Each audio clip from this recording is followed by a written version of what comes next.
Bismillahirrahmanirrahim. Assalamualaikum warahmatullahi wabarakatuh. Innal hamdalillah nahmaduhu ta'ala wa nasta'inuhu wa nastaghfiruh wa na'udzu billahi min shururi anfusina wa sayyiati a'malina. May yahdihillahu fala mudilla lahu wa may yudlilhu fala hadiya lahu. Asyhadu an la ilaha illallah wahdahu la syarika lah wa ashhadu anna Muhammadan abduhu wa rasuluh. Ya ayyuhalladzina amanu taqullaha haqqa tuqatih wa la tamutunna illa wa antum muslimun. Amma ba'du. Ikhwah sekalian dimuliakan Allah Subhanahu wa taala. Alhamdulillah, puji dan syukur senantiasa kita panjatkan kehadirat Allah Subhanahu wa taala atas karunia-Nya yang tiada terhingga. Di pagi hari ini dengan izin Allah kita bisa kembali melanjutkan pembacaan kitab Tafsir Kalimatut Tauhid, yang mana pertemuan kita di pagi hari ini merupakan pertemuan yang ketiga. Pada pertemuan yang lalu, penulis rahimahullahu ta'ala telah menerangkan bahwa yang dimaksud dari ucapan la ilaha illallah itu, dia bukan sekedar melafalkannya dengan lisan, melainkan yang dimaukan darinya adalah di samping melafalkannya, itu mengucapkannya, seseorang juga dituntut untuk dia memahaminya dan berpegang dengan konsekuensinya. Sebelum kita berbicara tentang konsekuensi dari la ilaha illallah ini, karena selanjutnya penulis akan berbicara tentang syurutu la ilaha illallah, yaitu syarat-syarat yang berkaitan dengan la ilaha illallah. Kita akan tekankan kembali di pertemuan kita yang ketiga ini bahwa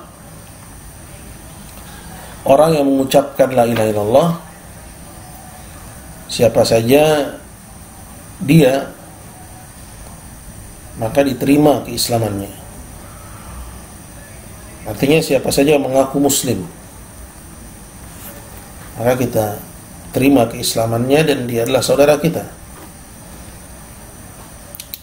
Perihal bahwa kita nggak tahu apakah dia memahami ataukah tidak memahami, ini tidak diketahui sampai dia mengungkapkan dengan lisannya atau dia melakukan pembatal la ilaha illallah. Maka selagi tidak tampak darinya hal yang membatalkan kalimat la ilaha illallah, atau dia tidak mengucapkan pengertian la ilaha illallah yang keluar dari pengertian yang seharusnya, maka sesuai hukum asal, yaitu orang yang mengucapkannya dia disebut muslim, dan penyebutan muslim kepadanya dalam hal ini tentunya adalah sebagai status dia di dunia. Adapun di akhirat Allah yang Maha tahu antara dia dengan Allah, apabila di dunia dia tidak menampakkan kekufuran atau hal yang melanggar la ilaha illallah. Tapi yang dia atau yang dimaukan dari kalimat la ilaha illallah dari seorang muslim di sini tentunya bukan hukum Islam di dunia saja, melainkan Islam yang diterima oleh Allah Subhanahu wa taala, yaitu Islam lahir dan batin. Di dunia dia muslim, di akhirat keislamannya diterima. Nah, kalau itu yang menjadi standarnya, maka tidak cukup hanya dengan mengucapkan la ilaha illallah. Itu maksudnya. Kalau ada pertanyaan apakah cukup dengan mengucapkan la ilaha illallah seorang itu menjadi muslim, maka jawabnya di dunia cukup.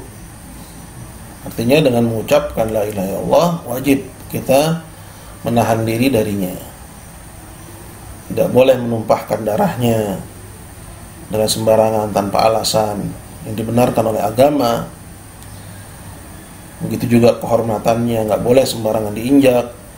Begitu juga hartanya tidak boleh sembarangan dirampas, sebagaimana yang diamanatkan Nabi SAW dalam haji wada.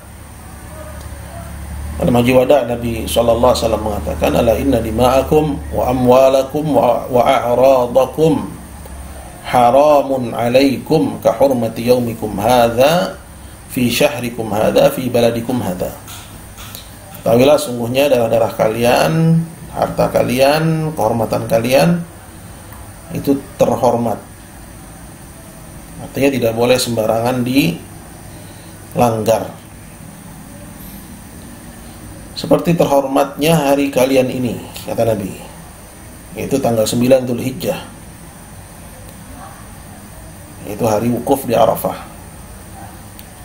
Fi syahrikum hadza, di bulan kalian ini, maksudnya bulan Dzulhijjah, itu bulan suci. Fi baladikum hadza, di negeri kalian ini, yaitu di Arafah, tanah suci. Nah, itu kaidah-kaidah agama. Jadi siapa saja yang menampakkan sebagai muslim nggak boleh, kecuali kalau punya alasan yang dibenarkan.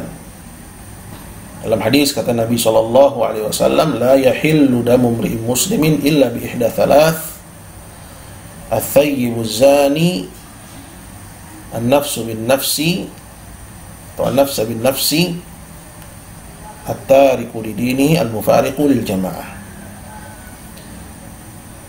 Tidaklah halal darah seorang muslim, maksudnya untuk ditumpahkan, illa bi ihda thalath, kecuali dengan satu dari tiga alasan. Al-thayyibu zani, seorang yang sudah pernah menikah kemudian dia berzina, maka boleh ditumpahkan darahnya, dihilangkan nyawanya dengan proses rajam. Dalam Islam, ya, hukum rajam ada,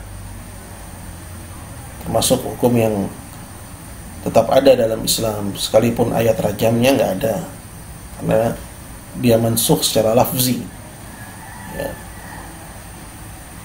Kemudian yang kedua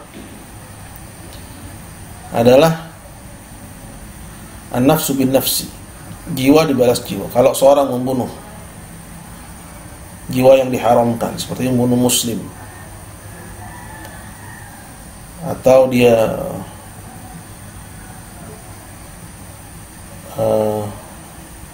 menghilangkan nyawa seorang muslim,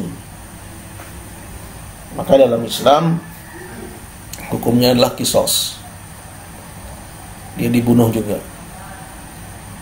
Kemudian yang ketiga, at-tariku lidinihi al-mufariqu lil jamaah, yaitu orang yang meninggalkan agamanya, orang yang keluar dari Islam menjadi murtad, mengkonversi agama Islam kepada agama yang lainnya, atau melakukan syirik akbar yang membatalkan keislaman yang terang. Maka kata Nabi SAW, man baddala dinahu faqtuluh, barang siapa yang menukar agamanya maka bunuhlah dia. Namun yang menegakkan hukum-hukum ini seluruhnya adalah pemerintah muslimah, karena kewajiban penegakan hukum had itu bukan kembali kepada individu atau person.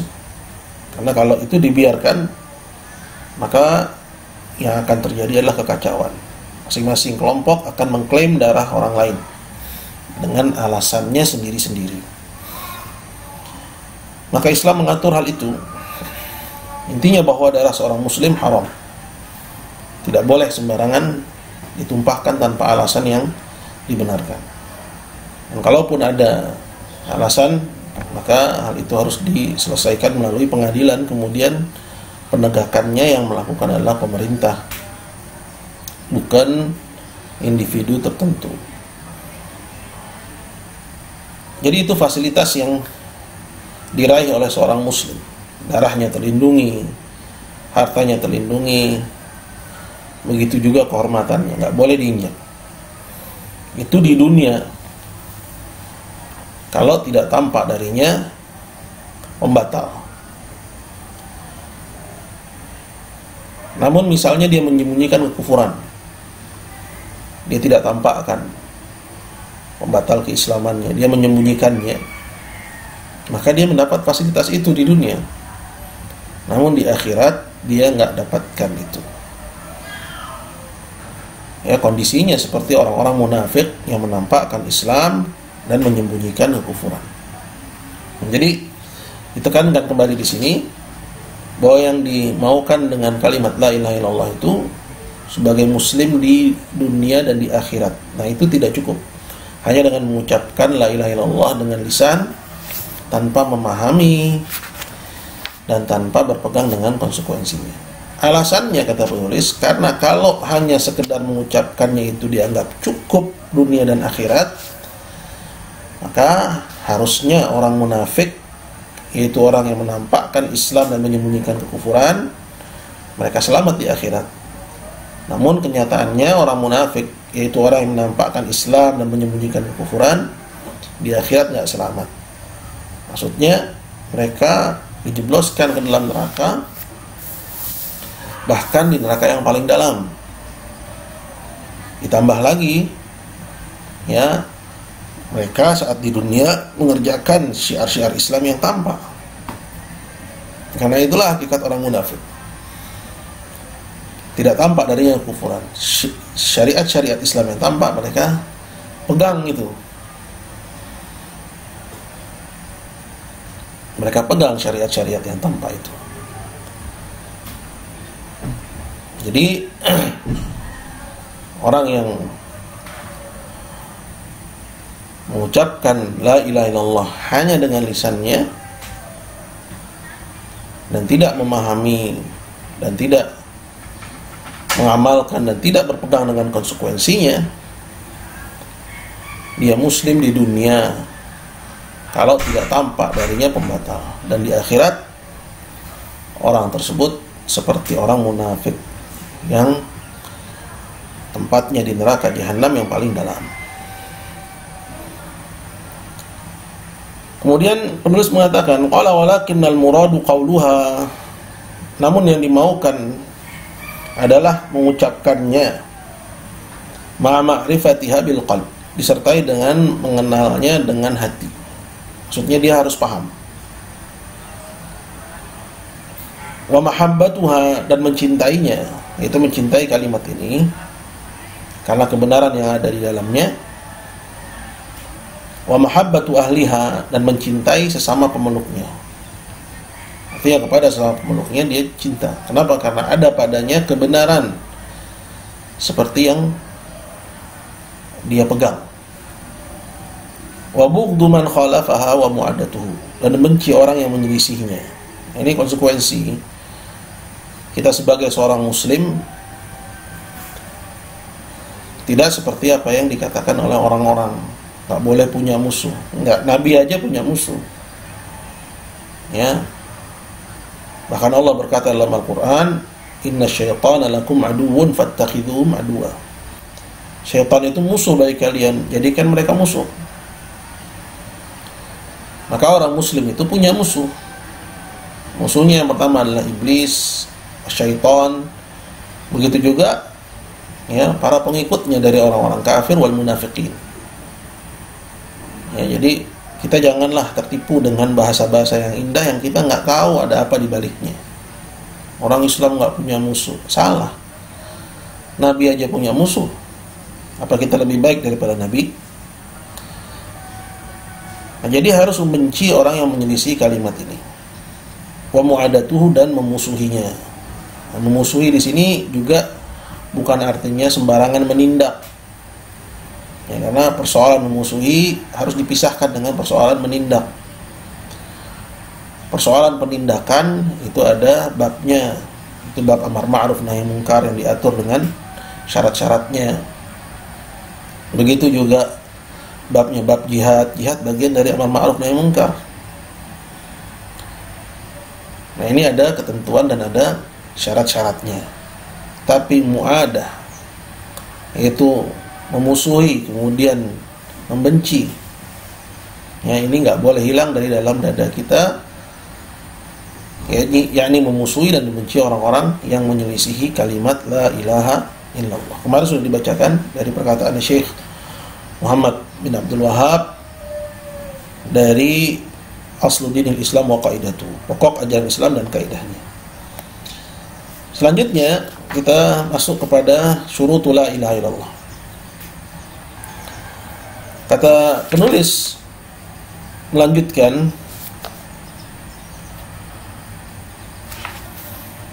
kama qala Nabi sallallahu alaihi wasallam, seperti yang dikatakan oleh Nabi sallallahu alaihi wasallam. Maksudnya beliau ingin mengemukakan dalilnya di sini, ya. Yakni dalil bahwa nggak cukup hanya dengan mengucapkan. Ya, kalau mau selamat bukan hanya dunia tapi akhirat juga. Man qala la ilaha illallah mukhlishan. Barang siapa mengucapkan la ilaha illallah dan dia ikhlas. Jadi harus ikhlas. Ya, yaitu dalam mengucapkannya hanya mengharap wajah Allah. Wa fi riwayatin khalisan min qalbihi. Dan dalam riwayat yang lain, barang siapa mengucapkan la ilaha illallah dan dia ikhlas dari dalam hatinya. Wa fi riwayatin, dan dalam riwayat yang lain, shadiqan min qalbihi. Barang siapa yang mengucapkan la ilaha illallah dan dia jujur dari dalam hatinya. Artinya enggak boleh dia mengucapkannya dusta. Wa fi haditsin akhar, dan dalam hadis yang lain, man qala la ilaha illallah wa kafara bima yu'badu min dunillah. Barang siapa yang mengucapkan la ilaha illallah dan dia mengingkari apa-apa yang diibadahi selain Allah. Maksudnya dia menolak peribadatan kepada apapun selain Allah. Jadi hadis-hadis ini seluruhnya, ya, begitu juga yang lainnya, karena banyak hadisnya. Sedangkan yang disebut oleh penulis ini hanya, ya, sebatas isyarat.